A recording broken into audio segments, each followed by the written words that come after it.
It's raining. It wasn't supposed to rain, but there it is.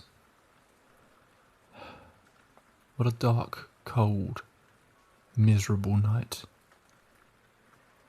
I guess we won't be going outside. Not that you have much choice anyway. But I suppose, if we're both trapped here for a while, then I might as well tell you a few stories. Stories of true life paranormal encounters. Terrifying tales to keep you awake all night. And maybe even a few that will make you question everything. Get comfortable, or as comfortable as you can get in your current circumstances. I'll dim the lights and we'll get started on our first story.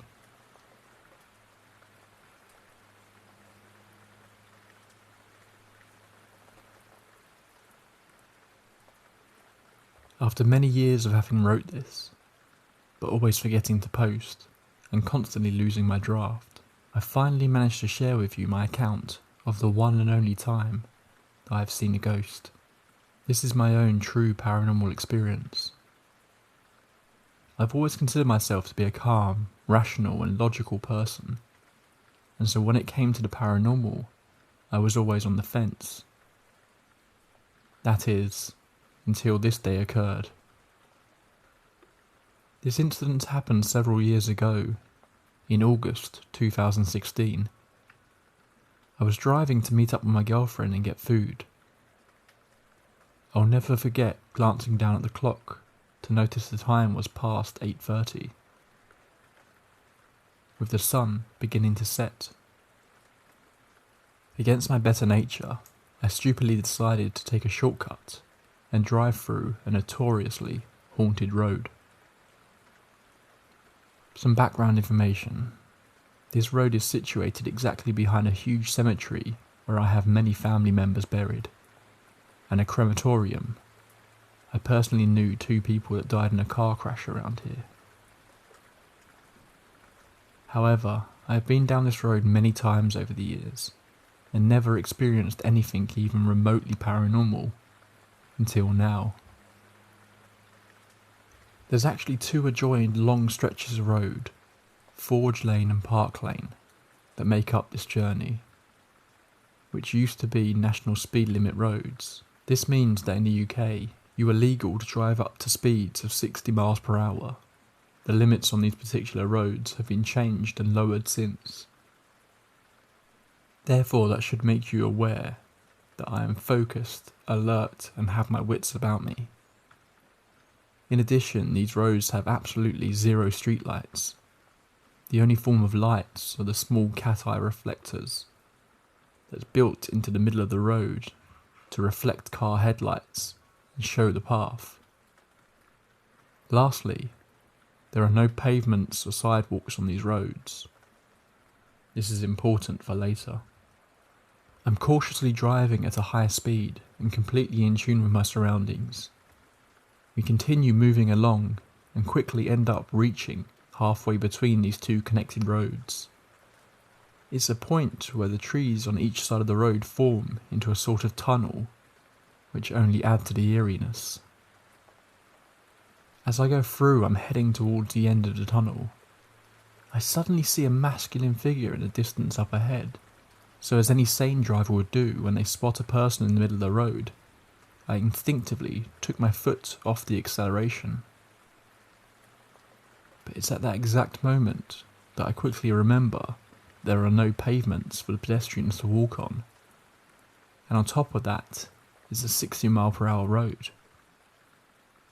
My mind instantly went into overload. I started to go through a series of questions in my head.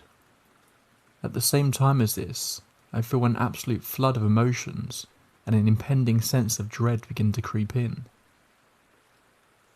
But I remind myself that I need to remain calm, driving on this dangerous, unlit road. As I get closer, to within less than 50 yards, I can finally make out a bit more detail. It's now that my emotions really start running wild. My hands are shaking, tears are rolling down my face, and I'm beginning to sweat profusely. Eventually, I start coming to terms with what's in front of me, and in trying to hastily debunk this whole scenario in my head, failed to come up with a clear or logical answer. I'm in a state of pure shock and disbelief with what I am seeing in front of me. I see a hooded, brown-robed figure. No face, no feet. He is literally in the middle of the road, hovering. Then, almost as if he sensed that I was coming closer, I'm now less than 10 yards and within distance of hitting him. He drifts to the side of the road into some nearby bushes, and then completely vanishes. I barely maintained my composure long enough to drive to the end of the road where I park up. I was speechless. My face had gone so pale and I was drenched in sweat, with tears still coming out of my eyes. For the next few minutes I just sat there in shock, trying my hardest to comprehend what I had seen. But the truth is that there were no reflections or anything of the sort that could have caused a visual misinterpretation. There were no paths for a random person to enter this section of road. Any interference from other external sources were ruled out, and no headlamps from any cars coming in the opposite direction whatsoever. I eventually, after what seemed like an eternity, began processing in my mind that the only thing I could come up with was that I had just witnessed a full-body apparition of a brown-robed Benedictine monk. And do you know what the funniest thing was? My girlfriend was there for the journey, but she was looking down at her mobile phone the whole time. It all happened so fast, and with me being gobsmacked at the time, I couldn't even open my mouth to tell her what was going on right in front of us. She did, however, end up having her own experience after I drove down the same road again some time later.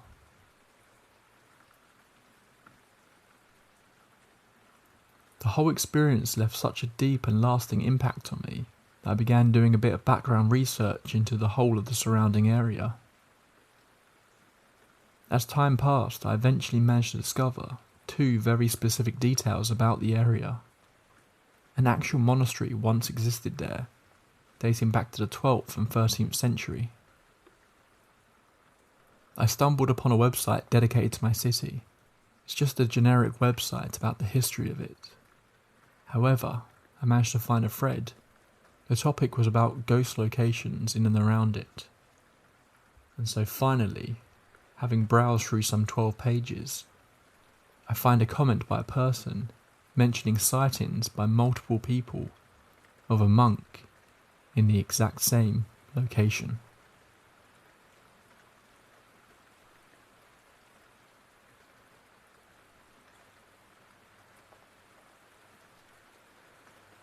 It's been a few weeks since it happened, and I haven't really come to the full realization of what that day has made my life into. It's a living hell, or maybe it's an empty husk of what it once was. I know that writing this story out will help me to get my thoughts out in a somewhat coherent way. So here's to trauma and psychology practices.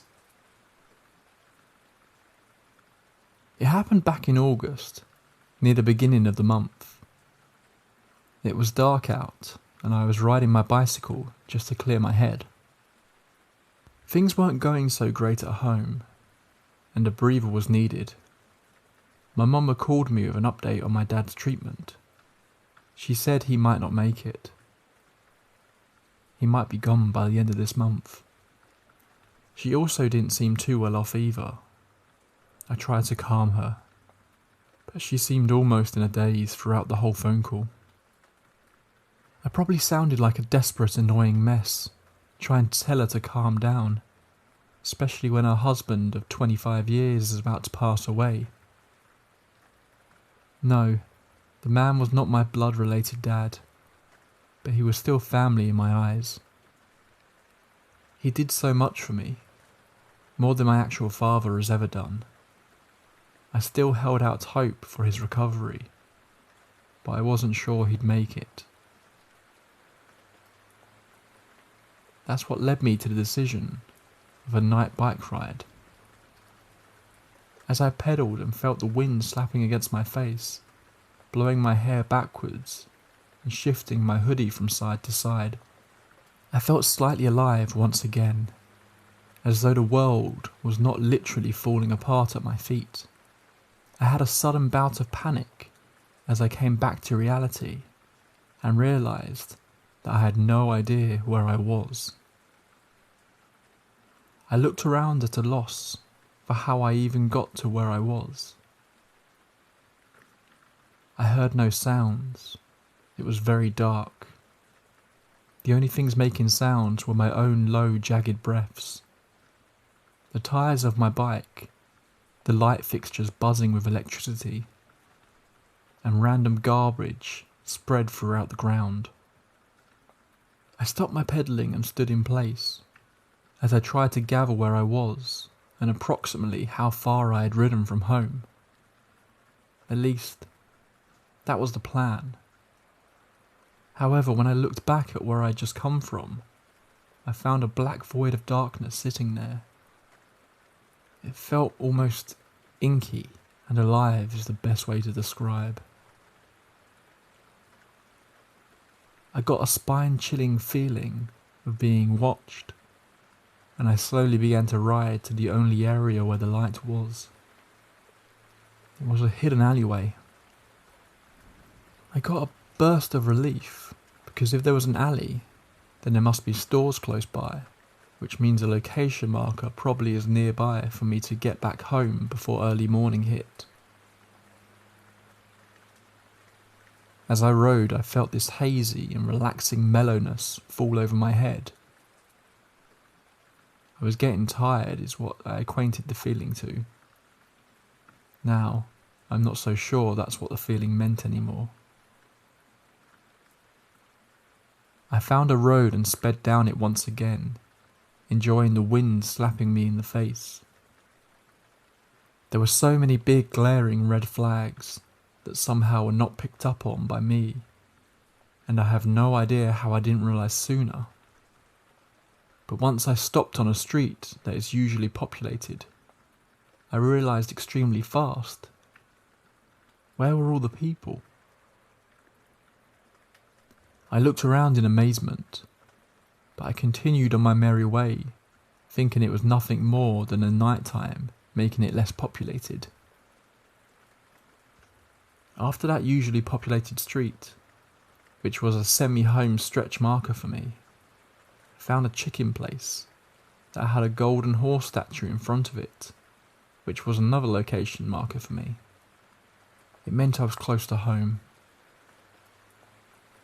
I rode until I passed a small bus station and got ready to carry my bike back up to my apartment. I carried it with heed, and once it was over, I was so out of breath I lay down on the couch. At this point I was so tired I didn't care about much else other than sleep, so I groggily made my way to my bed. In the morning I woke up, still feeling groggy, but also this really warm, hazy feeling, as though moving would literally be wasteful of my energy. But I forced myself up. Though I didn't want to get up, I was pretty sure I was late for work, because my alarm clock did not go off, which meant I might have slept through it. I walked over to my bathroom and did my usual morning routine, until finally I realised that something was off. Just like last night, where were the typical chaotic sounds of an urban cityscape? I heard no one yelling at anyone else about who had taken whose last breakfast Eggo. My roommate wasn't listening to his god-awful country music on full volume. My dog wasn't barking. I heard no cars, no horns, No trains, no buses, no singing, nothing. Where was everyone at?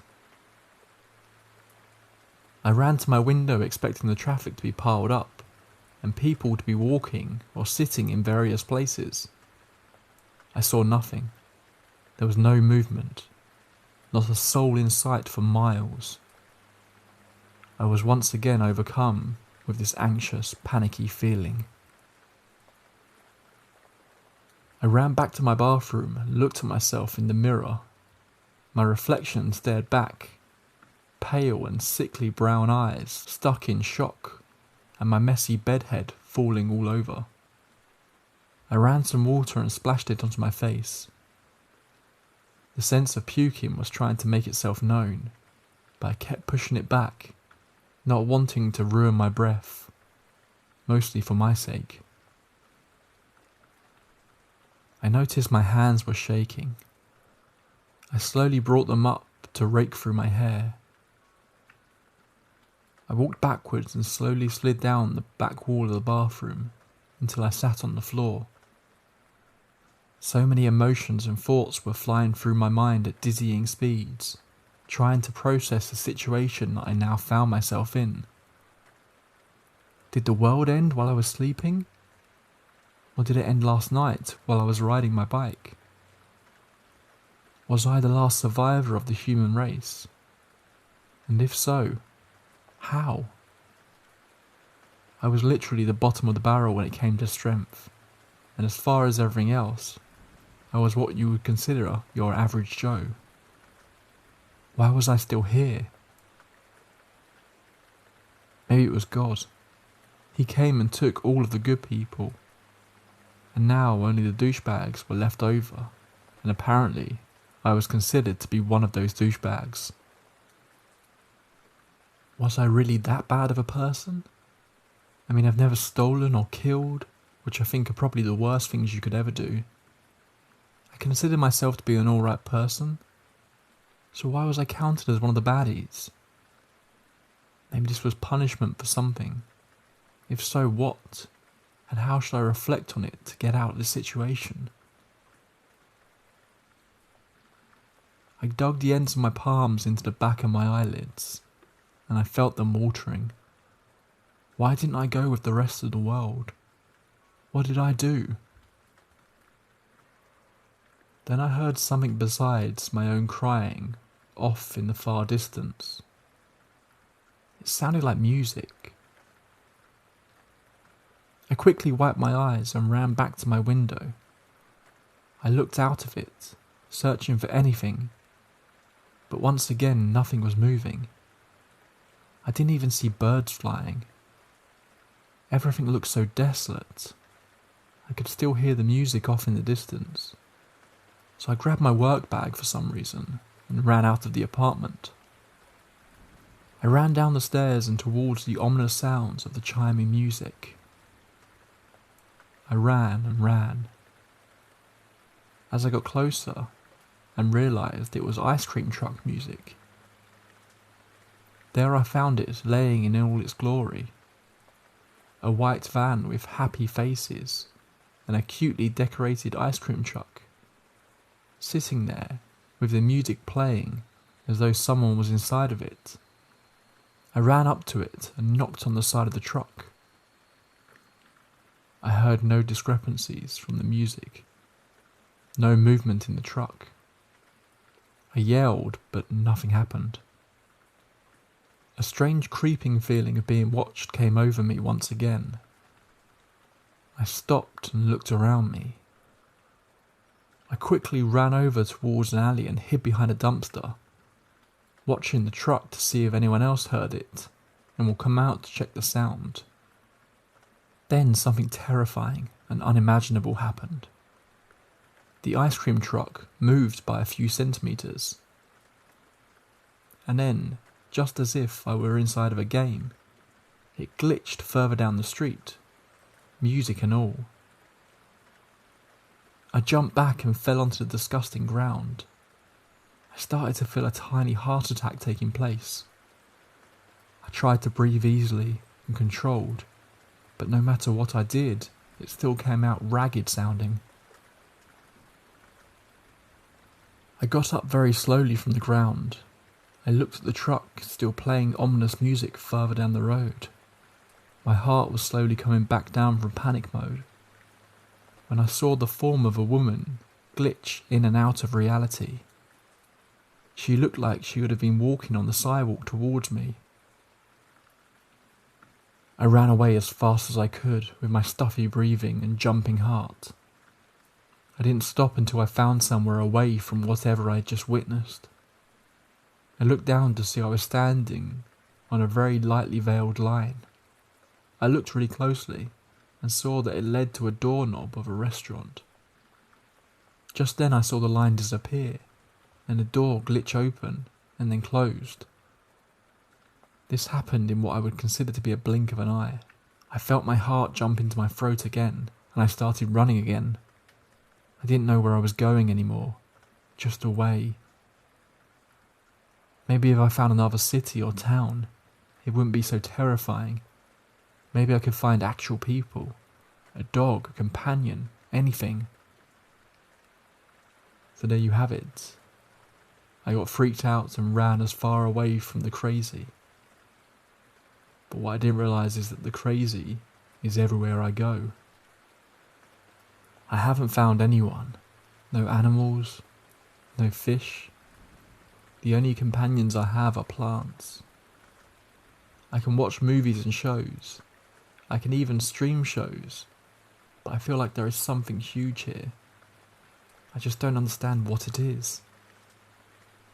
The food in the markets and even restaurants are restocked as though there are people here. But where are they? I sometimes see glitching figures of people walking, doors opening, music playing, and random things that make no predetermined sense. Right now I am in someone else's home, but I have no idea where anyone is. I sleep, eat, and do everything I normally do everywhere now. The whole world is mine, and I don't want it to be. I want to see my dad before he passes, if he hasn't already. I want to hug my mum again. I wish, and I can't believe I'm saying this, I could yell at my roommate for having his music up too loud again. I want to pet my puppy, at least once again. I want my life back. I'm posting this in a random place in the world, with no one else around for countries upon countries. And I'm asking, do you think if I keep walking, I will eventually find someone? Or will I find the end of this hell and be released back into my world? Or should I stop here? Should I settle where I'm at and find companionship in the herbs and trees around me?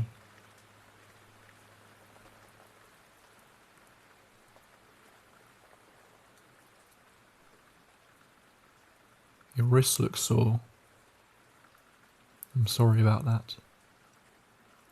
I can't really loosen them. Not while you look so awake still. Maybe in a bit. Don't worry. It shouldn't be long now. And I'm sure this rain will stop soon. Then we can leave this house. And then all of this trauma will end for you. Once and for all. I read a short encounter with a ghost that takes place at Christmas. Would you like to hear it? There's something about that time of year where the veil between our world and theirs becomes so thin. I know I've experienced that feeling myself many times. Okay, so this is how it goes. I have so many ghost stories from my past, but here is one that will stay with me forever. When I was little, I lived on the grounds of a very old manor house in the UK. The manor itself was used as a college for teaching courses, and was fully fitted out to cater for people to stay for week-long courses. There were bedrooms and a fully functioning restaurant, as well as the course rooms. My dad actually ran the place. That's why we lived on the grounds. House came with the job kind of thing. Anyway, at Christmas, when my grandparents would come and stay, they would stay down at the manor house, as we didn't have enough bedrooms at our actual house, and it was only a 5-minute walk away. So one Christmas, my granddad woke up at like 6 a.m. and saw a little girl next to him. At first he suspected it was me, having wandered down to see them, but as he came to more, thinking he needed to get me home before my parents freaked out, he realised the little girl was wearing a bonnet and a long white, old-fashioned nightdress, and looked nothing like me. She smiled at him and touched his hand. Then a lady in old-fashioned clothes walked through a wall, again smiling at him, picked up the little girl, and walked back through the wall. My grandma slept through the entire thing, and although he said he was never afraid, he knew she would be, and would refuse to come for any future visits, so he never told her. He did, however, tell my parents, who had already had many strange occurrences at the manor house, so he knew they would believe him. My dad said the thing that gives this story so much credibility is that the rooms they were staying in used to be the old nursery and nanny's quarters. My grandparents had no knowledge of this at the time. He said it was all very calm and peaceful, and not scary, albeit somewhat unnerving.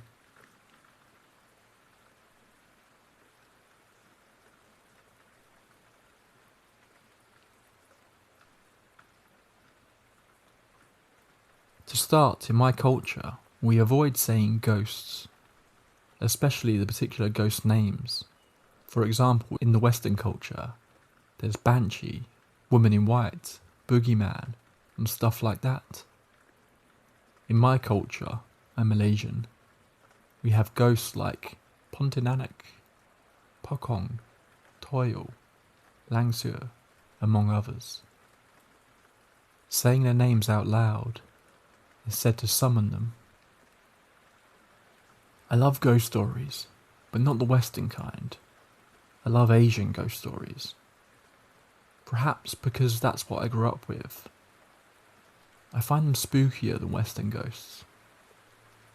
Due to the language barrier, there's not a lot of Malaysian ghost stories available in English. So 6 years ago I started a YouTube channel where I read ghost stories that are mainly from Southeast Asia. I would record my voice reading the stories at home, of course. Since I was living with another girl at the time, she also happened to be my colleague. We were working at a customer service call centre that operates 24 hours, and our shift rotates weekly. Our 2-bedroom apartment was really small, that there was barely any privacy when it comes to noises. So I would usually only record when my roommate was out. I didn't want to bother her with my voice, and I would prefer not to have sounds from her going about her life in my recording. One time my roommate was working the overnight shift. She left around 8 o'clock in the evening, and I just got home from work 2 hours prior, so I decided to record my second video. About half an hour after my roommate left for work, I started recording in my bedroom. I think it was a little bit more than halfway through the second story. I heard someone entering the apartment, which was weird since her shift should at least take about 8.5 hours. I thought if she came home early, it would be more than likely that she is not feeling well, so I went to check on her. When I went to look for her, she was nowhere to be found. The only logical explanation was that the sound was from the next door unit, so I went back to recording. Not more than 15 minutes later, I heard the sound of a chair being pulled from under the dining table, and followed by water running in our shower room just seconds later. Confident I was home alone, I went to check it. My bedroom door was facing directly to the shower room door. As soon as I opened my bedroom door, I had a clear view of the open shower door, revealing a dark shower room. At this point I was getting nervous. My thoughts were all over the place. I froze for a bit before deciding to look into the shower. The sound of water running can still be heard. When I flicked the shower room light switch on, the shower was running, but there was no one in there. I turned off the shower and went looking for my roommate again. Maybe I missed her the first time. But still, I found nobody in the apartment. I was a little nervous, but I was determined to continue recording. I wanted to be a YouTuber, and hoping that one day I could quit my job and tell ghost stories full time. So I did. I finished recording the stories and went straight into editing. Around 1 AM I needed a toilet break. The toilet was separate from the shower and can only be accessed through the kitchen. After I'd done my business, while I was passing through the kitchen, I could hear a giggle from the living room. That stopped me in my tracks. I had a clear view of the well-lit living room. There was obviously no one there. At this point, I knew I was not alone. I ran into my bedroom and locked the door behind me. I hid under my covers, and that's when I heard something try to open my bedroom door. It went on for what felt like forever. I fell asleep for some reason. I finished editing my story, posted it a few days later. Everything quietened down for a little while, so I decided to record another story. This time I was recording during the daytime. It was my off day and my housemate was out shopping or something. Everything went smoothly. So smoothly that I was able to post a video by the time my housemate came home. That night we decided to watch a movie together. Before we started the movie, I went into the kitchen to make myself some snacks, while my roommate picked a movie. Our TV is positioned on the same wall that divides the living room and my bedroom, and the sofa right across from it, so you can see the kitchen door and shower room door when sitting on the sofa. As I was coming out from the kitchen, I asked my roommate if she had found a movie. She was looking at me with a surprised look. "Didn't you just go in the shower room like 30 seconds ago?" she asked. I just shook my head and went to sit. The topic died there and we picked a Malaysian horror comedy movie. Mid-movie, our shower room door whipped open violently, and we heard what sounded like a giggle. My roommate decided to sleep in my room that night. That was the last time we watched anything related to ghosts. Since then I often hear furniture being moved, giggles, and see shadows moving in my peripherals, but when I turned to look, there was nothing. Sometimes, even when my roommate is home, she has also experienced some spooky stuff in the apartment, like her back being tapped by something while she was in the kitchen, hearing my voice call her name when I was not home, and shadows running from the kitchen into the shower room while she was watching TV. We stayed there for a few more months until my roommate quit her job to move back to her hometown, and I decided to move in with another colleague. The new house was much larger. It was a 3-story house. I stopped recording ghost stories for a while after that.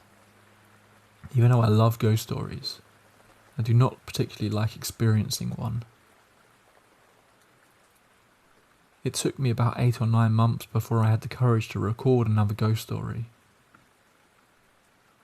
It was not a very good idea. I'll post about that one soon.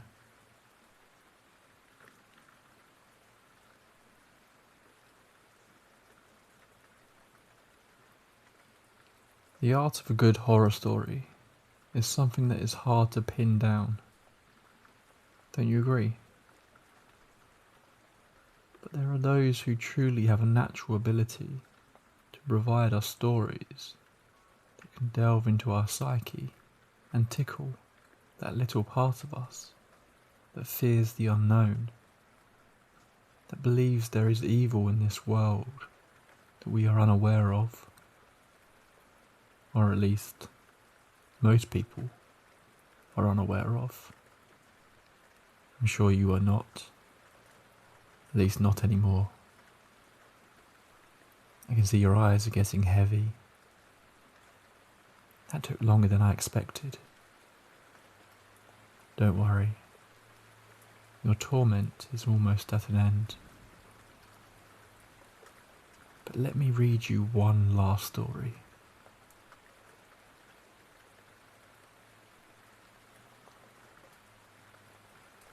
Can you tell me where your problems began? The infidelity, is that what you mean? We can start there if that's what you want, John. I could feel the air leave my lungs then, hear the incessant ticking of the analog clock on the wall, count the amount of times my thumb ran against the picked skin around my other nails.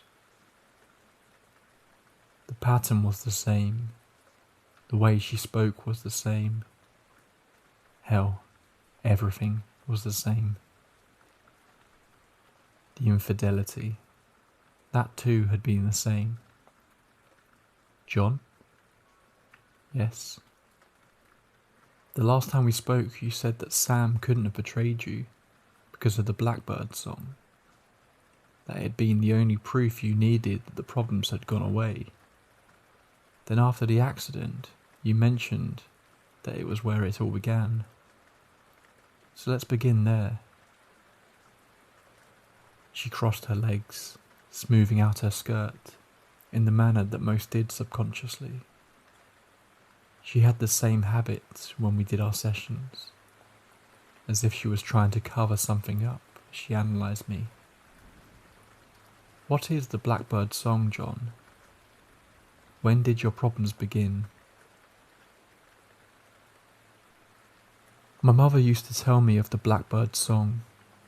We would be sitting together out on the porch with the summer's breeze blowing across us and the hum of nature filling our ears.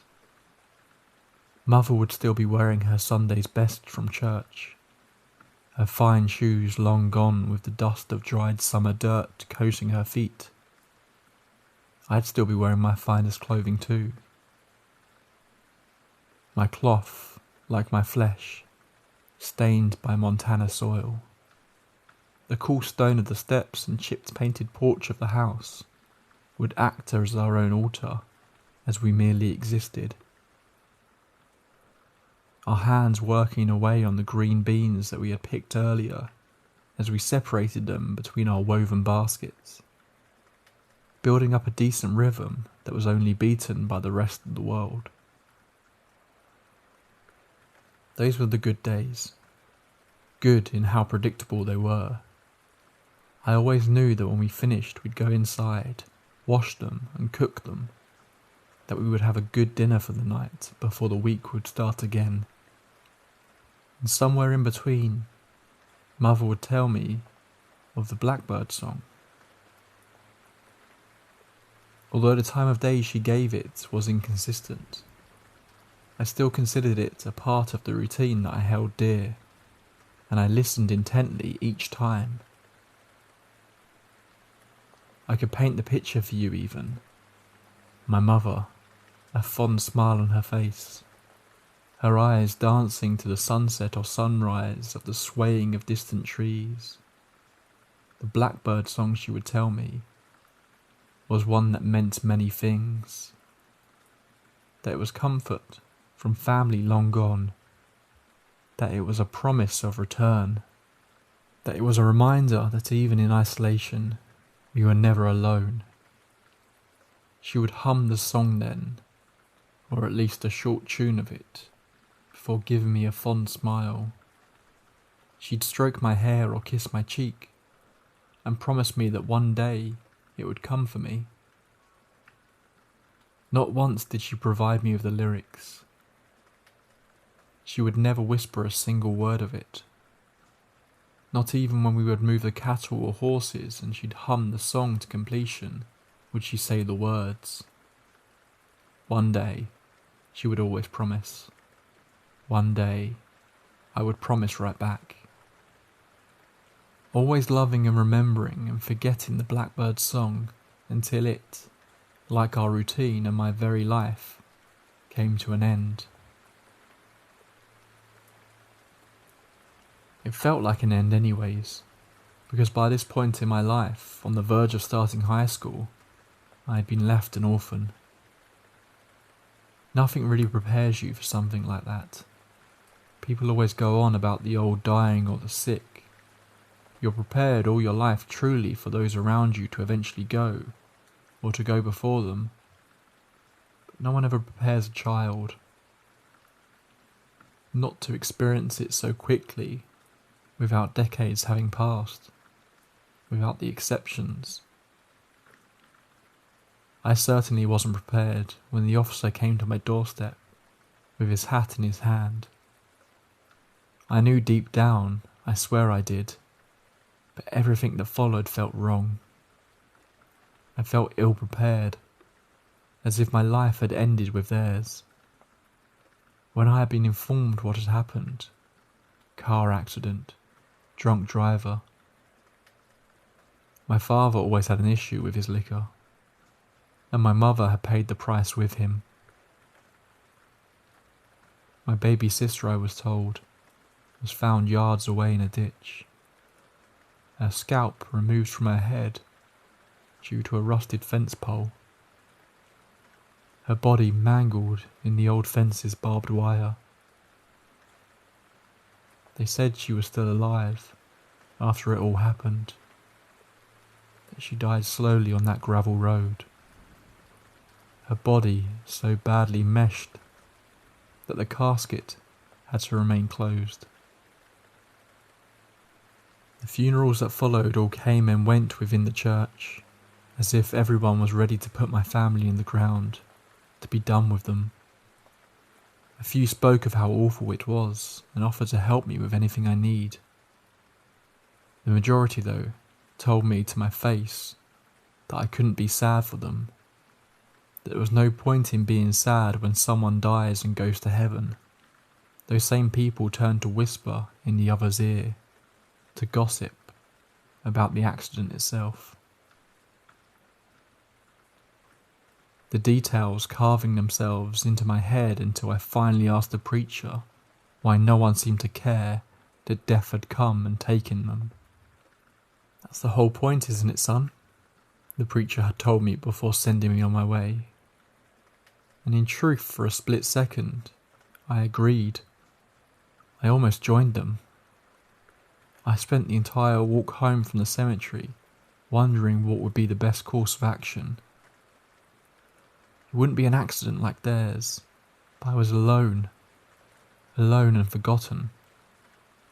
By the time I got back to the house, I was sure that I must have hated myself, because I had already made several plans, all of which were cowardly things. I almost went through with it too, until I met her, Eliza Harlow. I never knew of any other Harlows. My mother's family had all been dead aside from her, my sister and myself. My father didn't have any family to begin with. I'd been alone for an entire day and an entire walk home, and then suddenly I wasn't. Eliza claimed that we were cousins, that she was here to take care of me. I can gratefully state that I stood there on the porch, sweat collecting beneath the cotton of my suit, as she smiled up at me. She couldn't have been more than a couple of years older than me, in her late teens. Her light blonde hair was pulled back in a braid tan round face scattered with freckles, with a smile that was all too white, all too sharp. Her brown eyes matched mine though, and they were warm, and I was alone. I didn't care whoever Eliza was, if she even truly was my cousin, because at that time I was just happy to have family, to have some sliver of life brought back into me. I didn't think of the Blackbird song for a long time after that. A full year had passed before the memory of it came curling within my chest. A full year I had spent carrying on as if my life hadn't changed and ended. Eliza lived in the house and kept company with me. She'd tend to the crops and the livestock and ensure that I had dinner, even on the nights when she would simply walk off into the darkness of the plains. Though she always returned bringing groceries and news, and ensuring that I continued with my schooling when winter came.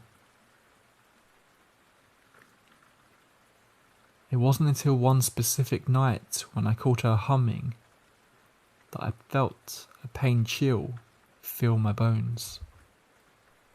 Eliza hummed the Blackbird song from the porch, her gaze lost within the sunset as the sound reached my ears, bringing with it a hollow kind of sorrow, as the knowledge that it had died with my mother carved itself into my soul. Only it hadn't died, had it? Just as all my family wasn't dead, the song wasn't dead either. But I couldn't bring myself to move, to speak, to ask. I contemplated the song, feeling it dance across my tongue, before I finally got the courage to ask, "Do you know what that song is? The one you were humming the night before?" Eliza looked at me then, a warm smile crossing her face. "The Blackbird song?" she questioned, though it didn't feel like a question. I already knew deep down that she knew what the song was, that she knew perhaps more than she should have. I could only nod. It's a song of remembrance, of calling when you feel alone in this world, a calling to family. She says it as she has said it 1,000 times before. The words feel scripted, no matter how much calm emotion she places behind it. "Do you know the lyrics?" I asked, feeling temptation creep in as if I was a young child again. "Why do you ask all of a sudden? I've been here for a year, yet you never spoke of it." "I thought it died with my mother." She kept the knowledge to herself of the lyrics. "I didn't expect to get it until you were older, holding her at the edges of death. That usually is how it goes. But she died too early for her time." Eliza purses her lips, folding a strand of hair behind her ear, before turning away from him. The chimes on the porch blew in the wind. The birds and the crickets began their own song. Eliza didn't dare look at him. Something like that. I feel knots from within my stomach. Hot molten lead dragging me down as every warm memory of my mother seemed to surface. Words like that bring out a certain kind of feeling in your soul.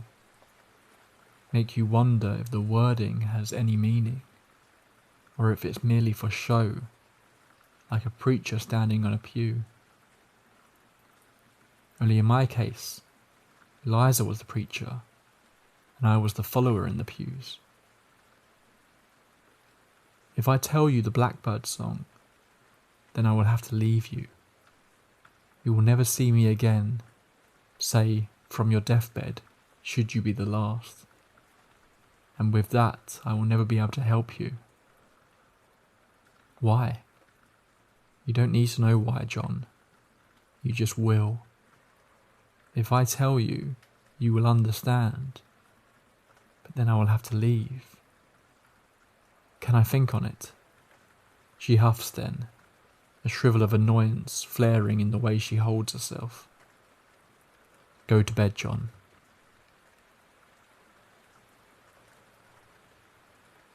You've never spoken of your family, but I imagine Eliza held importance to you. Through what you have said, it would seem that you fought on it and accepted it. I swallowed then, counted the books marking the shelf on the back wall until the entire row was completed, traced the outline of the dolls that sat imprisoned forevermore on the shelves above it. Eliza told me everything, and then she left. I never thought I would see her again until long after Sam was dead, and our grandchildren were roaming my family's land. The weight of it, the importance of such a thing, is why I didn't think Sam would cheat. The laugh that threatened to claw from my throat for a sickening kind of dread as the words left me. The image of Sam drifted into my mind with it, as if she herself was crawling from my throat. I trusted her with something that wasn't hers to take. Well, let's start with the beginning for Sam and lead up to the end. Sam, Samantha. She never liked going by the name Samantha, but always insisted on it when her maiden name was involved. Sam Miller sounds like a man, she'd say on our long walks home. To which I would usually joke that Sam Harlow was no better. A terrible comeback really, but that's what builds relationships from what I found. I didn't think much of Sam at first. I'm not even sure of when we exactly decided to become friends, or if we had just been brought together by one too many school projects. But it didn't matter much to me. She was all long-limbed and thin-boned, one of the only redheads I had ever seen, with pretty green eyes and skin that stretched over herself too tautly, as if she had been starved for the majority of it. That was my belief at least, considering she was, by all accounts, a hippie and the daughter of one. We made an odd pair when we'd press our desks together or eat by ourselves in the cafeteria. The same went for outside of school, the gas station, the supermarket, the long walks to my home. We had joined at the hip during our junior year of high school, and the oddness just stuck, all the way up until graduation. That was when our first problem started, if you could call it that.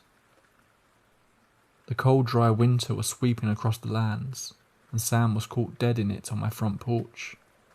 Her lips were dry, hair frozen, and if one had ever seen a corpse, she certainly looked the part. Clutching that fancy, flimsy paper within her hand as if the wind would take it away and encase it in ice. College, John. Don't you ever think about such things? She would ask, and my response was always the same. I can't leave this place, Sam. Because of some family member that abandoned you years ago. John, can we please talk about this instead of dancing around it? We are talking, Sam. Don't you get that? It's more than just Eliza, okay? It was his mother sitting on the porch, his baby sister laying bent and butchered in the road, his father roaming the backyard for some tool he'd lost. It was his family, the memories of them, and all those that came before him.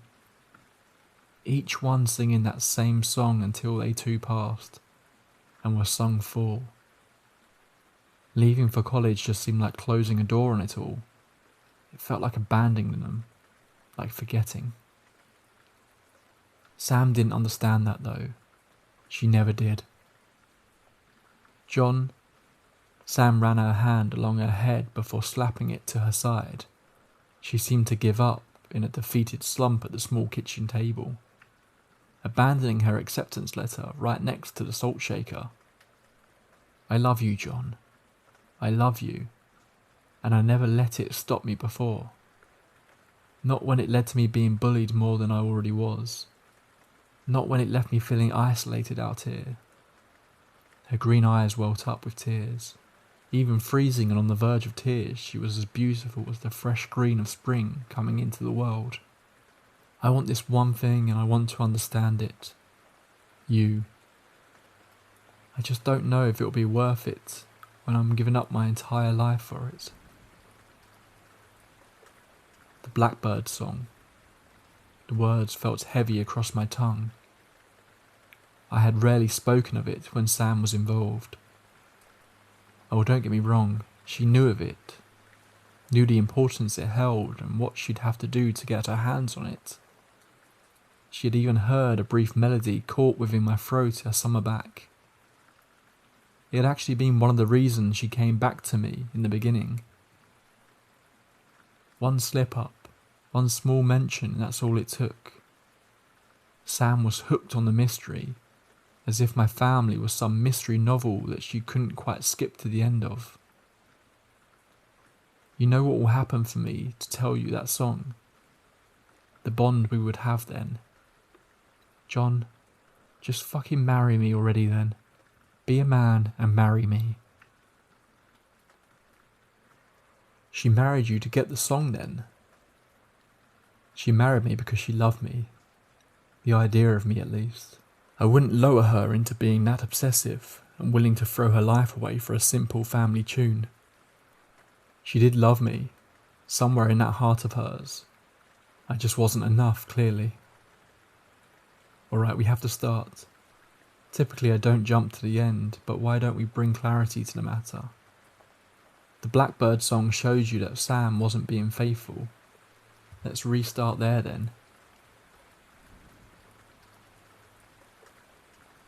Our marriage came with the summer sun that following year. Sam pushed off going to college, but it wasn't solely due to her marrying me.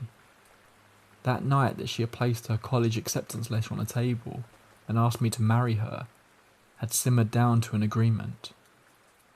She would do the community college while I ran the family farm.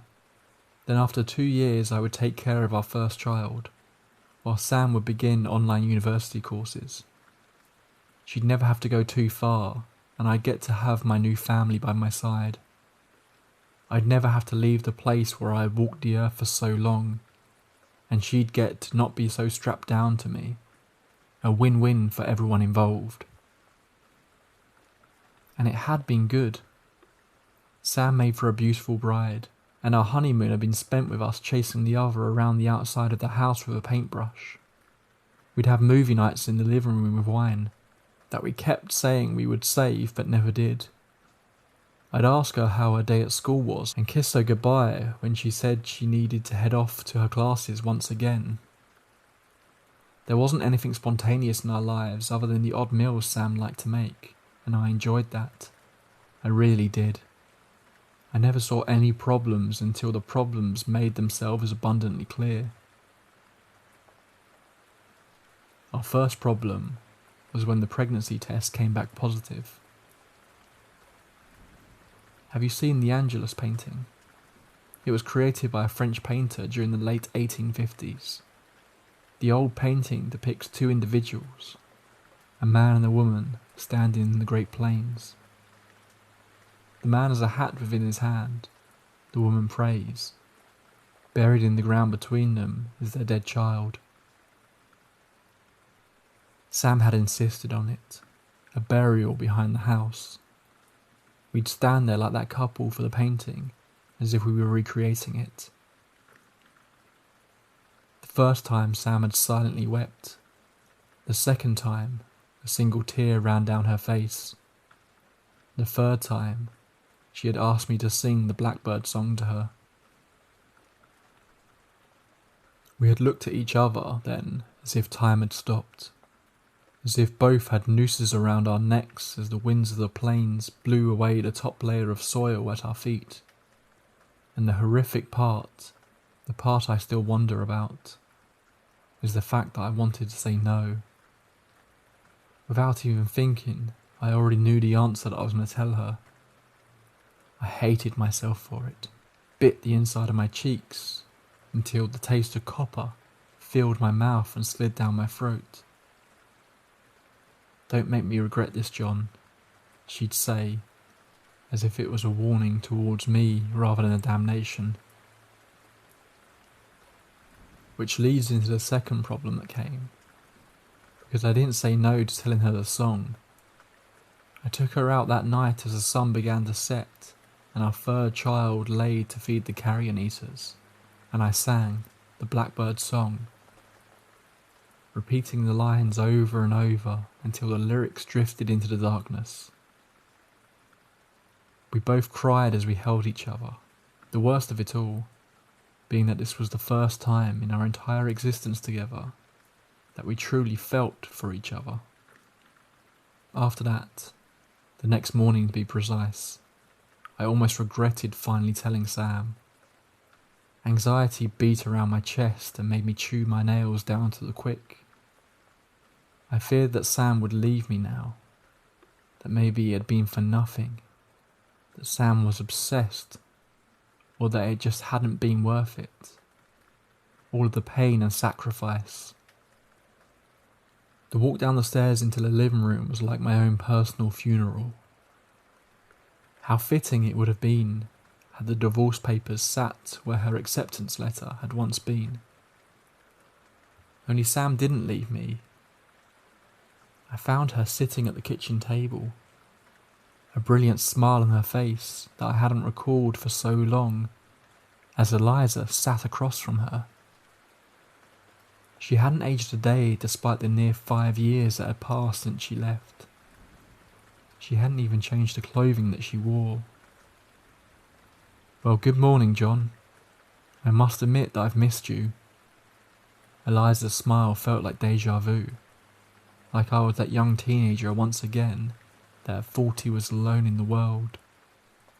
Only I hadn't been alone for a while, and now the last of my family had returned again.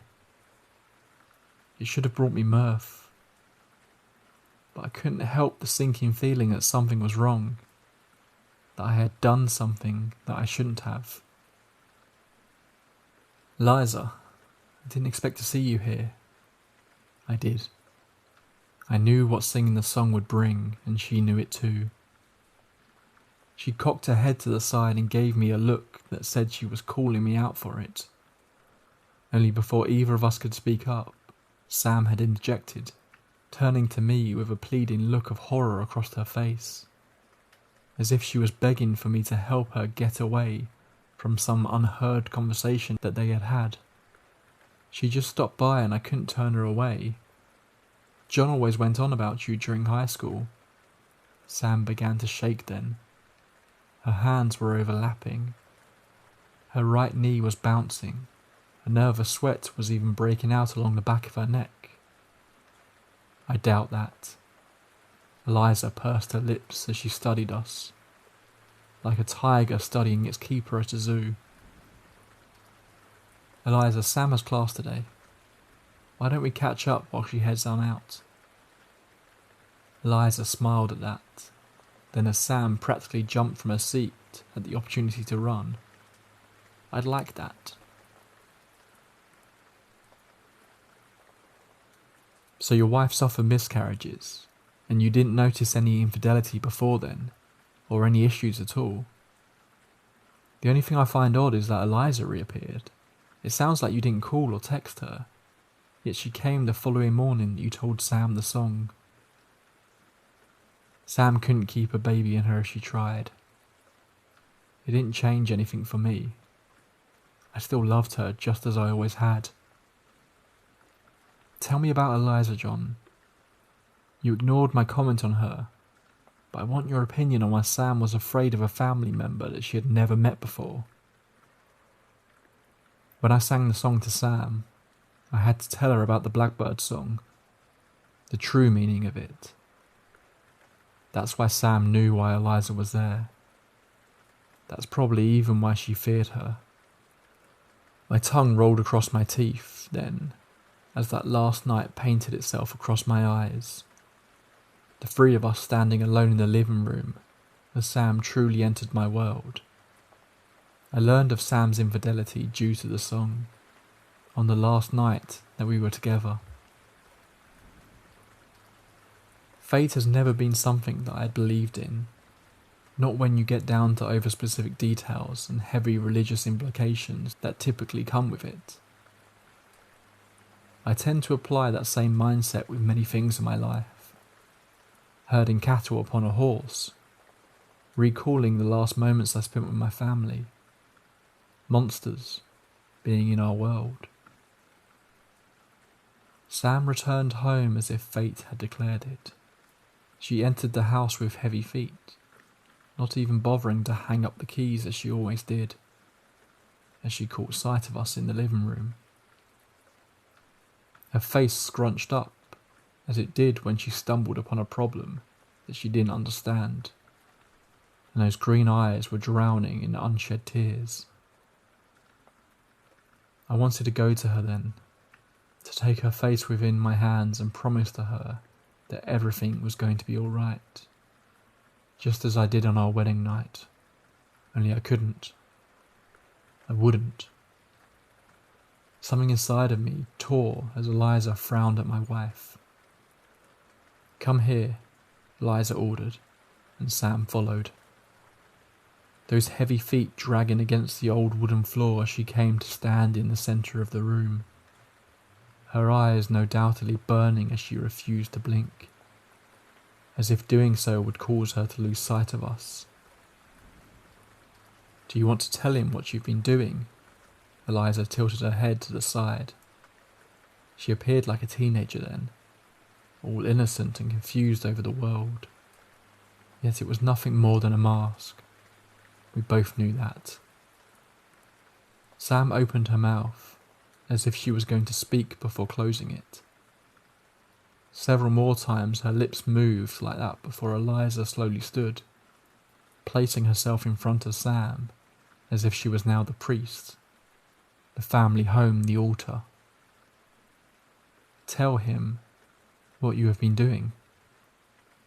The pupils in Sam's eyes widened into large saucers before collapsing into pinpricks, over and over until Sam's mouth fell open and bloody drool fell from those lips that I had traced over for so many nights. I've been cheating. I haven't been going to classes. I've been cheating, and an ugly gurgling cry left her mouth as blood and vomit seemed to rise from her throat. Sam couldn't seem to move though, as her body fought to cough it up, frozen in place, yet fighting to stay alive, to hold command over herself once again. "The children you lost were not yours. She's been cheating, lying, even trying to place poison within your food. She wants to steal the land. She wants every piece of you, right down to the song."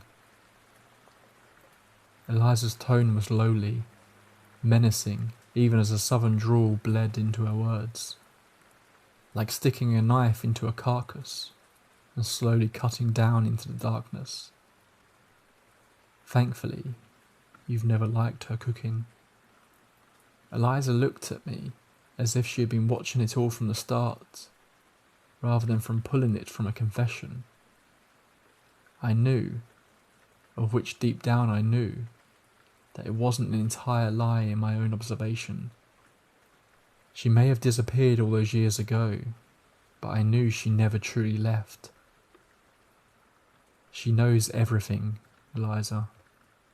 Eliza looked at me then, as my mother had when I told her I was sorry for so many small irrelevant things. A pitiful look that one usually received from a parent or elder when the realization of reality and fate was met with a child's painful understanding of the world. "I'm going to deal with it, John. Then I'll come again when you sing the song on your deathbed. Just promise me that you'll do better for yourself next time. I hate seeing my family hurt itself." "I promise," I vowed to Eliza. And in the same motion, Eliza told Sam to follow her. She took her hand and walked her out the back door and into the Great Plains.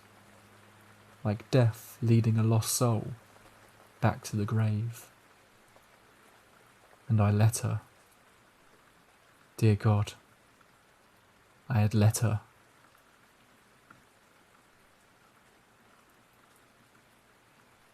You're saying that Eliza is responsible for Sam's death? That it's because of the song that the infidelity was exposed and Sam was murdered for it? There is a heavy pause. The sounds of intercoms threatening to come on, with the continued ticking of a clock, a pen snapping. John, when I looked up Eliza Harlow, I couldn't find anyone by that name in the entire state system. I even looked in the surrounding states, and I can't find anyone, even a second or third cousin with that identity. Dr. Jensen seemed more upset than curious, as the revelation of it all settles between us. I wish I could say that she understood, but I knew then that she didn't. She wouldn't, not unless I told her. You wouldn't find her in anything modern. The Blackbird song is Eliza's song, and she died back in 1882, right before my family settled on our land.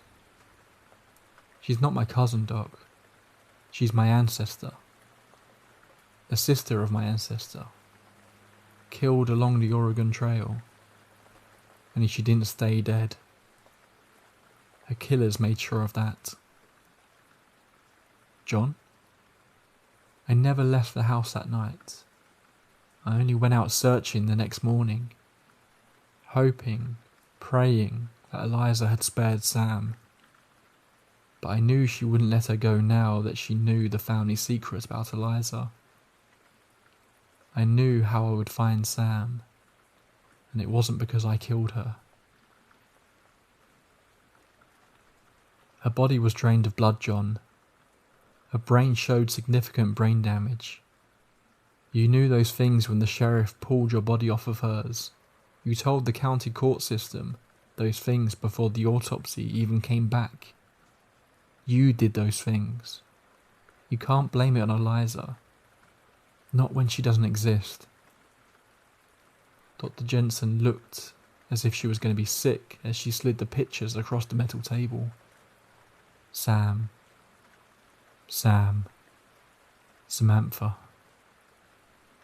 You want to know the Blackbird song, Doctor? I'll sing it to you. Then you can tell Eliza that I told you everything.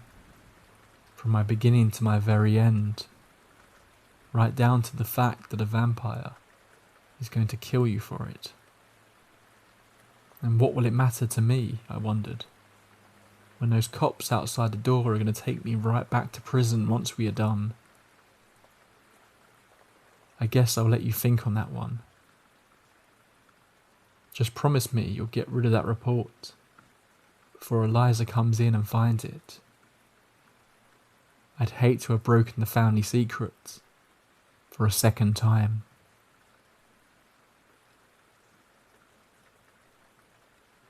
Close your eyes. It's all going to be okay. I think the rain is easing off now. We can leave soon. Fall fast asleep. Everything is going to be okay. You won't have to worry about anything ever again.